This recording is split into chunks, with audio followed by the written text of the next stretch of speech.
25% more customers are going to shift their behaviors over to a large language model like ChatGPT or to do product discovery. That means that 1 in 4 consumers are going to skip traditional search entirely and go straight to AI tools. So those AI assistants or large language models are answering questions directly, often without sending users to your site. The shift is about intent and behavior. Customers aren't just browsing anymore. They're asking these tools and starting their discovery there.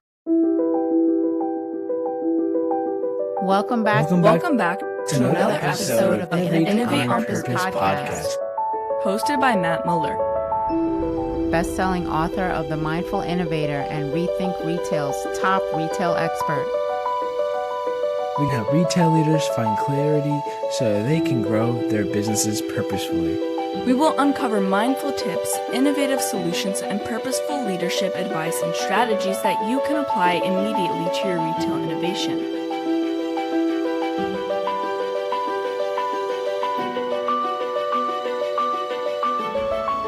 Are you ready to innovate on purpose? Hey, before we jump into the episode today, I just wanted to say thank you for hitting the play button. You being here fires me up, and I cannot wait to share with you the insights that are going to make a difference in your business. Do me a favor, hit the subscribe button and leave a review so I can reach as many retail leaders as possible. They too need to hear this. Okay, let's do it.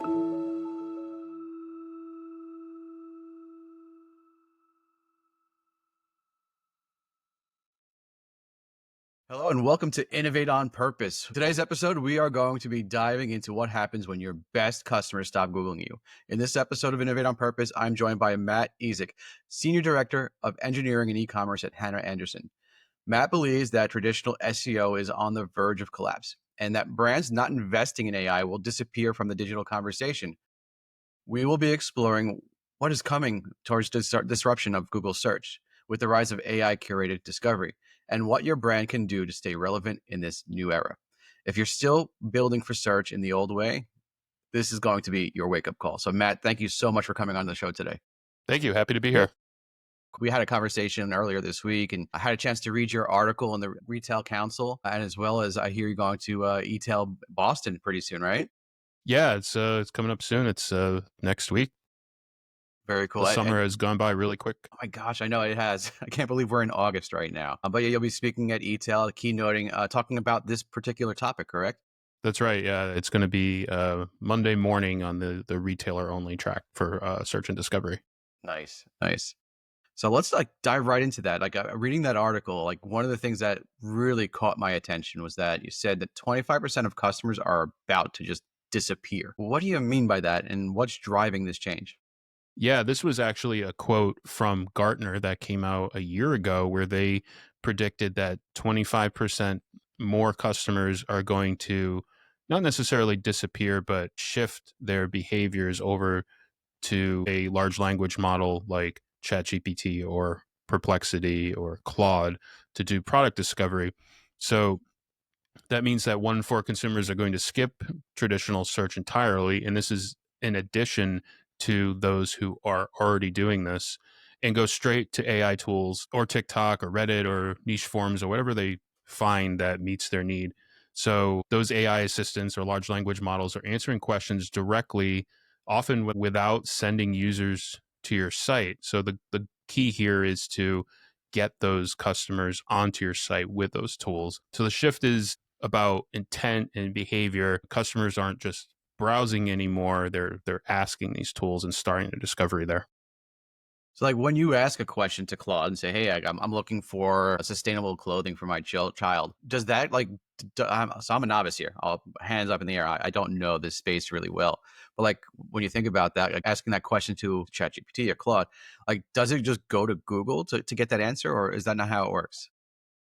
It will go to a variety of sources that are changing all the time. And I think this was really funny. I met a professor in New York over the summer who is a professor of artificial intelligence. So I figured, wow, this is a person I want to know and learn from. And he said something to me really profound. He said, no one is an expert in this space. So including me, including everybody talking about this, we're just trying to learn about what's happening because everything is changing so rapidly. So that includes the sources that these tools ingest, right? So they will pick up things that you are pretty comfortable with, like press releases and product descriptions on your site, and also things that, for at least for me, are really scary, like Reddit posts, right? That's the Wild West, but they are consuming data from there. So the goal is to not only influence what these tools are consuming, just like you would do with traditional SEO, but also make sure that your site is able to be crawled just like SEO. And when the crawler or the chatbot hits your site, it gets relevant information you want it to have for your customers. Wow. Yes, that's changing it quite a bit. Like what you also mentioned, like in the article too, just the way, like, that the consumers are changing the way that they are kind of searching, right? So it's more contextual, and they're asking deeper questions. Like, so it sounds like it's very different for how you're going to be found too, right? Where it's like it's not just about the keywords anymore. Yeah, it's also this tool that is being used more and more by consumers is potentially recommending a competitor, right? So this was something I kind of keyed in on a couple years ago, where these tools were new. I was doing a lot of testing, just like most people out there, and I went on there and said, "What's the best pair of sunglasses I can buy for a beach vacation?" I use this example all the time. So it showed Ray-Ban is number one, it showed Oakley is number two, and it showed Maui Jim is number three. And I thought to myself, wait a minute, if I'm Maui Jim, I'm really concerned that this thing that more and more people are using and is not going away, it's only growing, is recommending my competitor. What do I do about it? And that kind of spurred my fascination with this topic. Wow. Yeah, that is really just a different way to approach it, and to think about that. Wow. So tell me a little bit more about, like, the how is AI fundamentally disrupting how consumers are discovering brands? Like, give me a little bit more on depth on that piece of it. Yeah, AI is going to really collapse the funnel with these tools. So what used to be awareness, then consideration, then decision, now it all happens in one prompt. So I'll give you another example. Let's talk about running shoes. So instead of best running shoes that you would type into search on Google or your search on the site, now consumers are going to go into this thing that you can have conversations with, and type or use the voice prompt, which also has a camera in your phone, and you can say, "What's the best running shoe for flat feet if I run 3 times a week?" And I have a budget of under 100. And you can actually have the camera on your phone pointing to all the shoes on the shelf if you're in the store, or just do this on the phone through text or voice. So brands that aren't in the model's training data are going to have poor visibility, and just simply won't show up, or they'll be recommended not as high as some of the other brands that do. Discovery's become a conversation, and if you're not in the room, you're out of the game. Yeah. And so it's collapsing that consumer journey down into like this one major point. So where you had time to build a relationship with your consumer and get them just aware, and then getting into, like, the details of your product, is it's all collapsed into this one point. Yeah, that's crazy. So when we think about, like, some of these brands and how they're currently approaching SEO, and understanding that it's no longer going to be enough, like, what mistakes are brands, like, really, like, what mistakes are brands making by just relying on this? Yeah, traditional SEO assumes that you begin your search with Google and then it ends with a link click. So AI search doesn't really care about your meta descriptions as much. It prioritizes semantic relevance and structured data and brand trust. So I think the biggest mistake is only optimizing for keywords and not context. Large language models care about the answer, not exactly what you're putting in for a match, right? So another miss, I think, is ignoring your brand's, I call it digital exhaust, right? So LLMs crawl Reddit threads and product reviews, even customer service copy, right? All these things that you may have not realized that it's building a perception of your brand based on all of these things. Yeah, so you're kind of out of control, a little bit out of it's out of your control, right? As a brand, where it's like, if you're getting consumers that are actually talking about your brand on Reddit, then that's going to impact the viewpoint of your brand, which is super interesting. Like, it It's reminds me scary. of, like, It is. It is scary, but it's also something that could be really powerful if you're delivering a great experience. That's it. It all Yeah, that's a huge point, right? Like if you focus on the things that brands really have, well, most brands have always tried to focus on is having a great product, a great experience, a great all the way through the shopping journey and pre-purchase, post-purchase, all those things will come naturally. Yeah, yeah, absolutely. It's funny because like a lot of the work that I do is consumer research and going into the homes of shoppers and shopping along stores with like in stores with them, and it's pulling out those key insights of like, okay, well, what do people really think about your brand? What's that perception? So it's kind of like AI is almost cutting my job out and going onto the threads and figuring out what is that context that's along with it. Something else that you mentioned in the article too that I really love was like just like instead of focusing in on the technology and like like having just the newest coolest tool on the street, but it was really just about solving consumer problems and making sure that that's what you're doing first and foremost.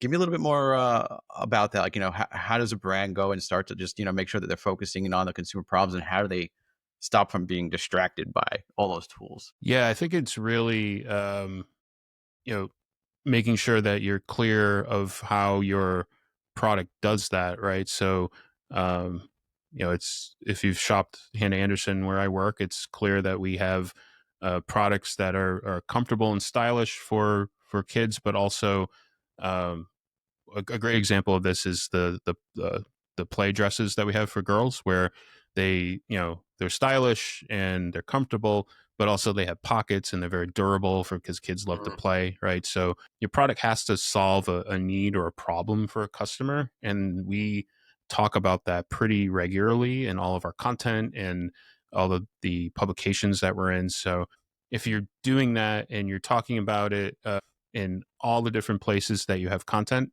then it's just going to resonate out there, and the large language models will pick that up and build that perception. Mhm. It's very it's very similar to how SEO works, right? That's why you see a lot of SEOers really shift into optimizing for these models. Yeah, so solving for that problem, making sure that you're talking about how you differentiate from your competition, like with the pockets and the durability of children's clothes, is really important Right. to make sure that that's coming to the top and keeps you as your differentiator.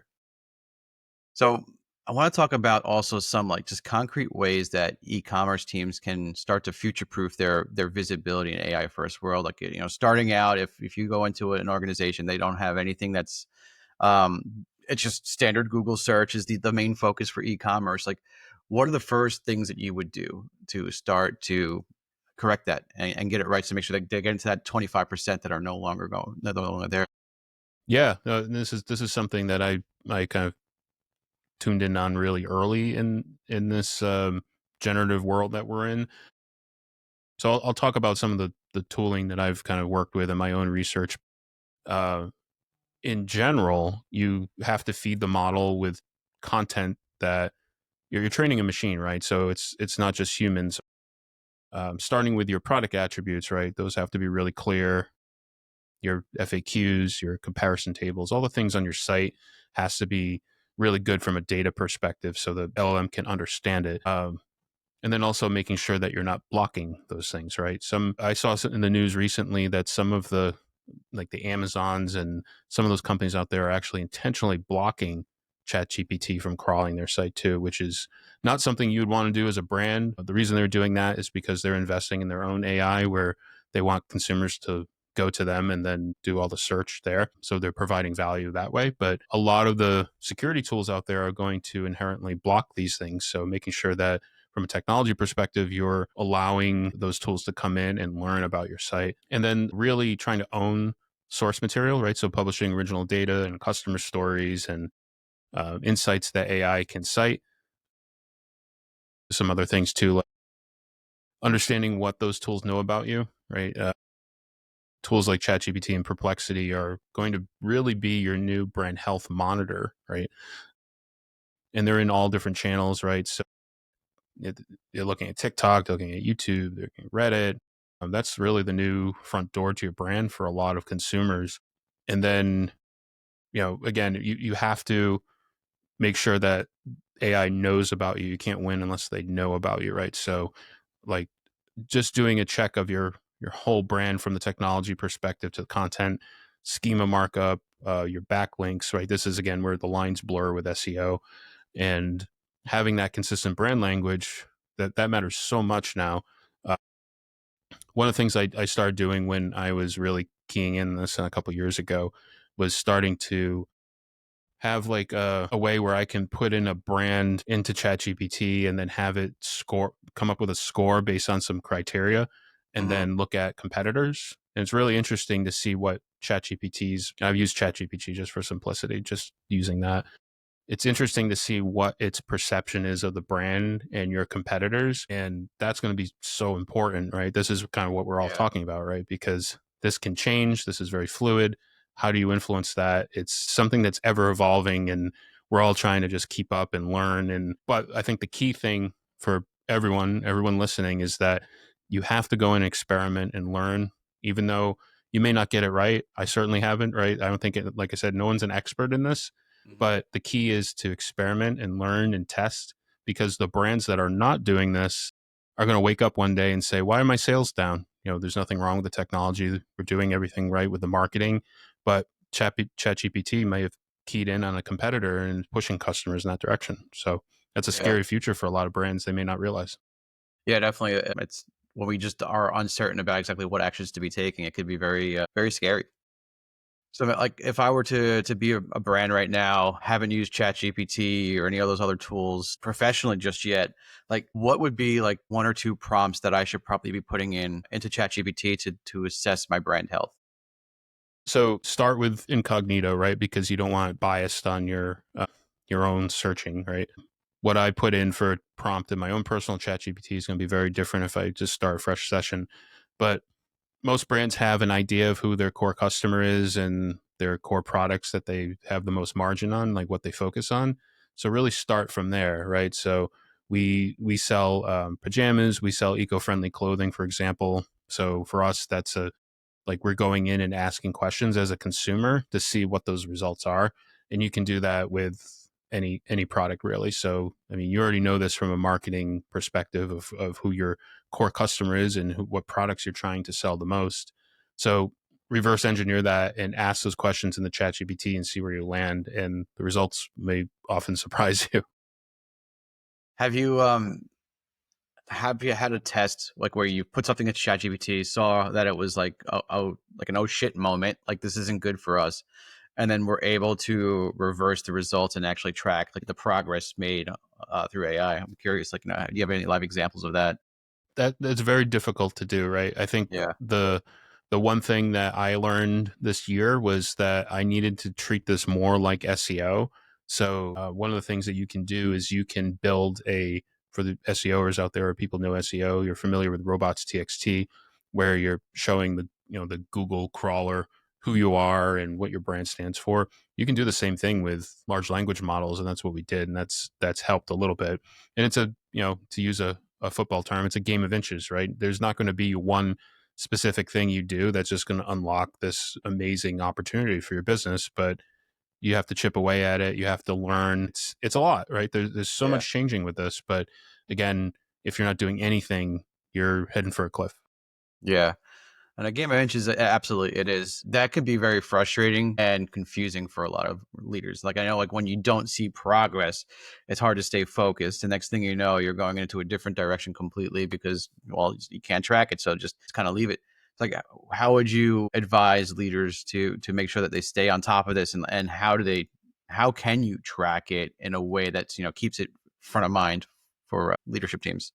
Yeah, I mean, there's a lot of organizations that I'm a part of, like the Retail AI Council or the CoreSite Retail Council, that focus on AI. And there's a lot of people, in my shoes, below me, above me, sideways, right? Then all different organizations where we're just coming together to learn more about AI. And I've been a part of this for a few years now.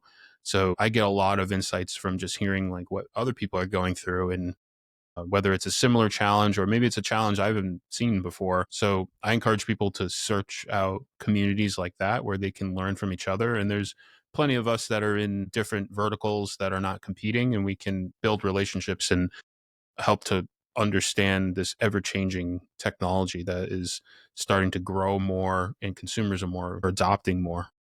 That's a main way. And then also just experimentation, right? I mean, we've seen success in e-commerce forever just by experimenting, doing A/B tests on customers, and this is no exception, right?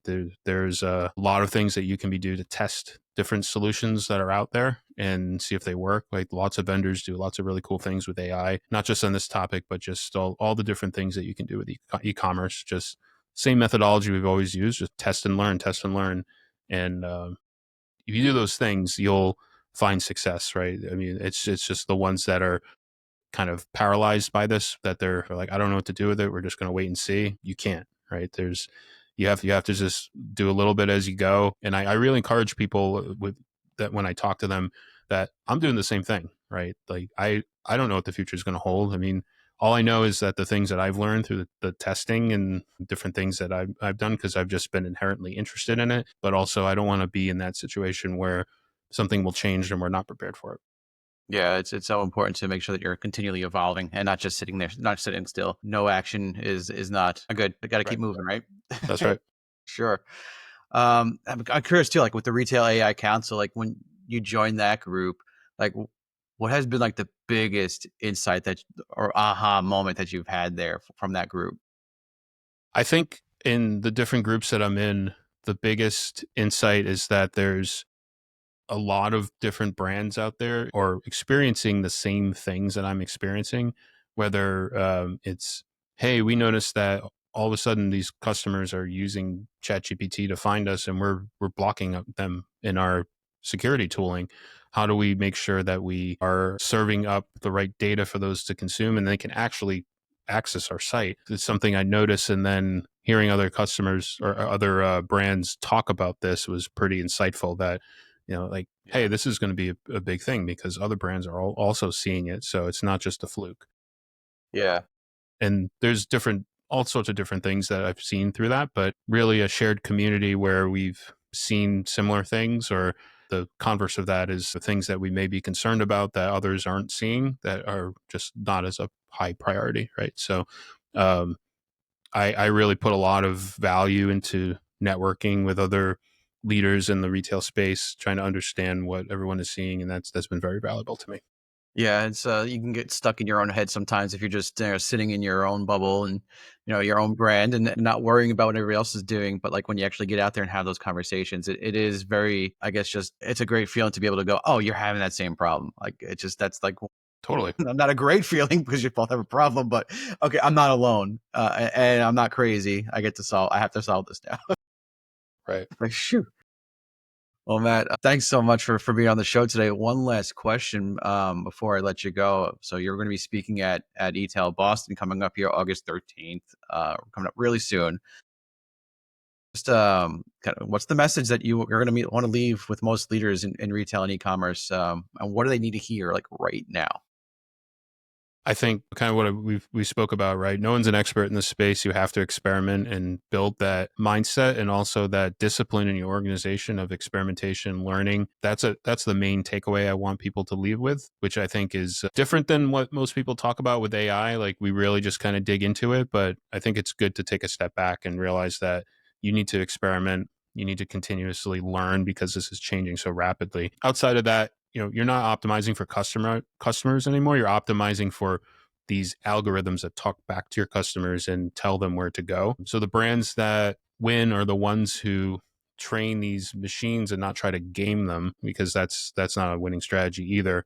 And really, the AI isn't a threat. It's just new shelf space for retail. It's if you're not visible, you're not bought, right? And then lastly, I think if you have an SEO agency, you can't just wait for them to figure it out and catch up. You have to, again, start experimenting, start listening, start thinking like a machine and learning what they are recommending, because that's going to be just more and more important as we go on. Yeah. As you were talking, I think the one thing that really kind of just hit me really hard was this paradigm shift of going from, hey, I'm worrying about AI to all of a sudden, oh, AI is the opportunity. It's open shelf space. I love that perspective. And I think if we all were to take that perspective, we're going to get a lot further in this evolution, rather than just being the pessimistic side of it and saying, "Oh gosh, what am I going to do?" As AI is killing my business, or we're screwed. So definitely love the optimism. Matt Ezyk, thank you so much for being on the show today. This has been great. In the show notes, there'll be links to eTail, links to the AI Retail Council, links to connect with Matt on LinkedIn. Is there anything else you want to leave the audience with before we end the show today? No, happy to be here and get to experimenting. Awesome. Thanks, Matt.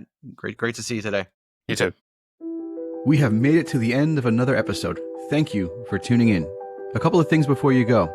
If you have found value in this episode, I am sure you'll find value in what we have coming up. So please subscribe so you will have access and know when we launch the next episode. Also, leave a review. The more reviews we have, the further our reach becomes, and I truly want this to be heard by as many leaders as possible. Don't hog this all for yourself. I would love to hear your insights on this topic, so meet me on social media at Matt Mueller Innovation on LinkedIn and Instagram. And lastly, if you want to learn more about my story and what I can do for you and your company, go to themindfulinnovator.com. I would love to help you innovate on purpose. Until next time, just remember, bring a level of awareness to each conversation, each observation, each moment, and you can create great change in this world. Thank you.